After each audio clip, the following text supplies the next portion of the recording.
Ayan, good morning mga kagigil. Meron tayong nakababad na liempo dito na may buto-buto, ano? Ayan, mag-aadobo po tayo. Okay, start na tayo.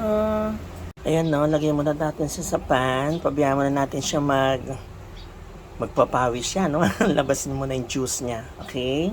Ayan, pwede na yan, ano? Set aside muna natin, ano? Same pan, mag-isa na tayo, no?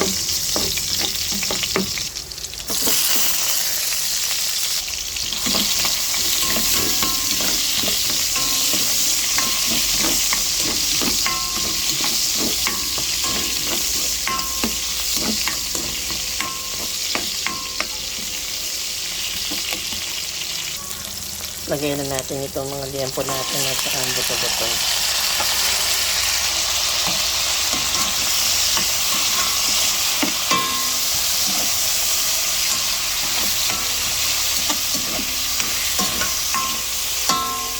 Sangkutsahin muna natin, no? Para mas lalong sumarap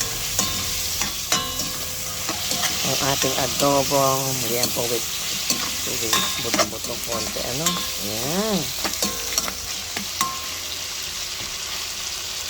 Kaya lang muna natin, sandali. Kaya lagyan na natin yung pinagpabaran, ano? Ayan. Para lalo siyang manuot sa ating meat. Halo-halo lang para mag-incorporate. Then maya-maya konti maglalagay tayong tubig, no, para tuluyan natin palambutin yung meat natin. Ayan. Pag ganyan na mga kagigil, lagyan na natin ng mainit na tubig. 30 minutes. Isasabay ko na tong patatas at lagyan ko siya ng kamote. Yan, para sa pagpapalambot, ano.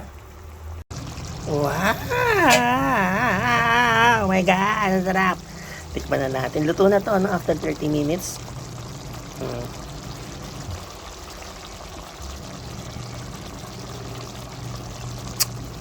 Oh my God! Sarap! Tama-tama yung asim, yung tamis. Ay, nako! Taog na naman ang kaldero mga kagigil. Kaya na tayo!